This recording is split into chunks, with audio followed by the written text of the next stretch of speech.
আজকে আমি এমন একটা রেস্টুরেন্টে আসছি যেখানে আসলে এই মেনু দেখার প্রয়োজন নেই, মানুষ ঢুকেই এমন সব অর্ডার করে যেটা তাদের মোটামুটি মুখস্থ। এই রেস্টুরেন্টের মেনু এইখানকার পাবলিকের মোটামুটি মুখস্থ। এই রেস্টুরেন্টটা চলছে 2004 সাল থেকে। সেই সময়ে তাদের প্ল্যান ছিল একটা কনফেকশনারি কাম কফি হাউস করবে, কিন্তু পরবর্তীতে সেই প্ল্যানটা চেঞ্জ করে তারা একটা টার্গেট অডিয়েন্স সেট করেছে যে তাদের কফিটা যেহেতু বেশি চলে, সেই কফির নাম ধরে আজকে ঢাকা শহরে তাদের নিজস্ব একটা কফি হাউস, যেমন কলকাতার নিজস্ব কফি হাউস আছে, ঠিক তেমনই ঢাকা শহরে এটা নিজস্ব কফি হাউস বলা যায়, কারণ এটা সম্পূর্ণ একটা জেনারেশনকে এই কফির দোকানে বুথ করে রেখেছে। আমি যদি একটা ছোট্ট উদাহরণ দিয়ে বুঝাই, একটা সময় এখানে যারা স্টুডেন্ট হিসেবে আসতেন 2004-5 সাল, 7, 8, 9, 10, 11, 12 সালে, তাদের এখন বিয়ে হয়েছে, তাদের এখন বাচ্চা হয়েছে, সেই বিয়ে করা বউ বাচ্চা সহ তারা এখন আসেন। অর্থাৎ সেই সময়কার স্টুডেন্ট ক্যাফেটা এখন মোটামুটি একটা ফ্যামিলি ক্যাফেতে রূপান্তরিত হয়েছে, যেটাতে প্রচুর ফ্যামিলি পার্সনরা আসেন এবং একই সাথে তারা সেই সময়কার স্মৃতি রোমন্থন করেন এবং মুখস্থ একদম মেনু না দেখে তারা এখানে ফুড অর্ডার করেন।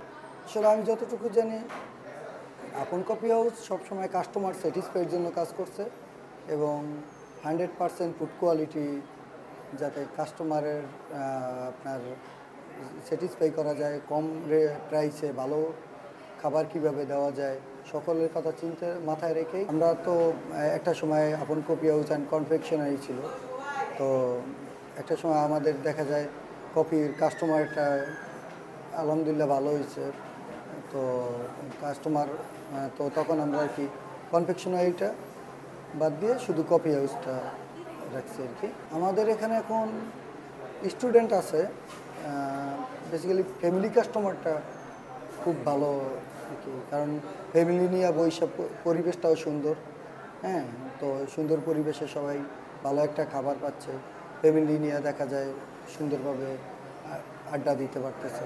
তারপরে স্টুডেন্ট যারা, তারাও প্রাইস কম, হ্যাঁ, তাদের আপনার কম প্রাইসের মধ্যে ভালো একটা খাবার খাইতে পারতেছে, এই আর কি। মোটামুটি সব ধরনের কাস্টমারই আসে, বেসিক্যালি স্টুডেন্ট আর ফ্যামিলি কাস্টমারটাই বেশি আর কি।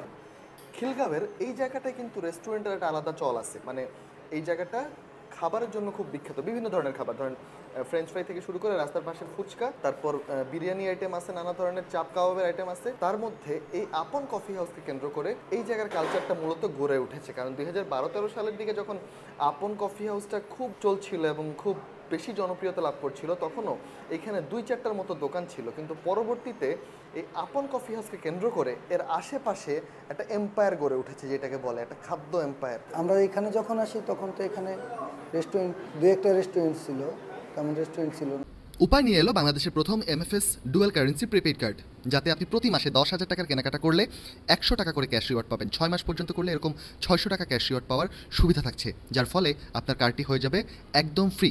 ঘরে বসেই সহজে অ্যাপ্লাই করতে পারবেন এই কার্ডটি। অ্যাপ্লাই করতে আপনার উপায় অ্যাপ ওপেন করে প্রিপেইড কার্ড ক্লিক করুন, যাবতীয় তথ্য পূরণ করে সাবমিট করে টাকা জমা দিলেই কার্ডটি অ্যাপ্লিকেশন সফল হবে। তো আলহামদুলিল্লাহ, এটা আল্লাহ তাআলার একটা রহমত।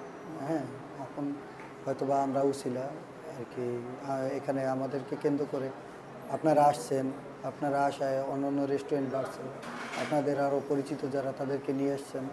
এখন মোটামুটি আলহামদুলিল্লাহ মোটামুটি ভালো একটা জমজমাট অবস্থান তৈরি হয়েছে। প্রফিটের পরিমাণ খুবই কম, কারণ আমরা বেস্ট কোয়ালিটি দেওয়ার চেষ্টা করি এবং কম প্রাইসে। আমাদের এখানে মূলত বেস্ট সেলিং হলো চকলেট কোল্ড কফিটা, তারপর ডার্ক চকলেট, এটা আলহামদুলিল্লাহ ভালো, তবে চকলেট কোল্ড কফিটা আমাদের বেস্ট সেলিং আছে। সবাই আইসা, আমাদের কাস্টমারের মেনু দেখতে হয় না, আইসাই বলে এই চকলেট কোল্ড কফি দেন 5টা 10টা, মানে কারো মেনু দেখতে হয় না। সকলের, আমাদের ম্যাক্সিমাম কাস্টমার রেগুলার কাস্টমার এবং তাদের আমাদের মেনু পুরোটা মুখস্থ, তাদের মেনু দেখতে হয় না। ম্যাক্সিমাম কাস্টমারের মেনু না দেখেই অর্ডার দিতে পারে। ফুড আইটেমে ইন্ডিয়ান ফুডটা আলহামদুলিল্লাহ খুব নাম করছে এবং কোয়ালিটির দিক দিয়ে 100% সব কিছুই চেষ্টা করি, বাট ইন্ডিয়ান ফুডটা যেহেতু অনেক দিন হচ্ছে আর কাস্টমার বুঝতে পারছে যে এটার টেস্ট, হ্যাঁ, অন্য জায়গার থেকে আলহামদুলিল্লাহ বেটার। এখানকার ফুড মেনুটা আস্তে আস্তে পপুলার হচ্ছে, নানা ধরনের ফুড আইটেম পাওয়া যাচ্ছে, তার মধ্যে ইন্ডিয়ান ফুড যেগুলো ওগুলো বেশ চলে, পাস্তা বার্গার এগুলো মোটামুটি চলে, চিকেন ফ্রাই চলে এবং জুস আইটেমগুলো এখানকার বেশ বিখ্যাত। একটা ব্যস্ত দিনে এই আপন কফি হাউসে 1000 কাপের মতো কফি সেল হয়, যেটা আমি গুইনা দেখলাম যে সবচেয়ে কম দামের কফিটা কিনলেও প্রায় 1 লাখ টাকার ব্যবসা করে, 1 লাখ টাকা বিক্রি হয়। আমি আয় বলতেছি না, বিক্রি হয় 1 লাখ টাকার একটা ভিজিটেতে, এছাড়া অন্যান্য আইটেম তো আছেই। তো তো রায়হানিজম ট্রাভেল অ্যান্ড ফুডের সঙ্গে থাকার জন্য ধন্যবাদ। আপনারা বেশি বেশি করে সাজেস্ট করবেন এবং আপনাদের সবাইকে জানাচ্ছি ঈদ মোবারক, হামবাইদের শুভেচ্ছা। আমার পেজের সঙ্গে থাকবেন। আশা করি আমি আপনাদের আরও নতুন নতুন জায়গায় নিয়ে যেতে পারবো এবং পুরাতন জায়গায় নতুন করে মনে করিয়ে দিতে পারবো।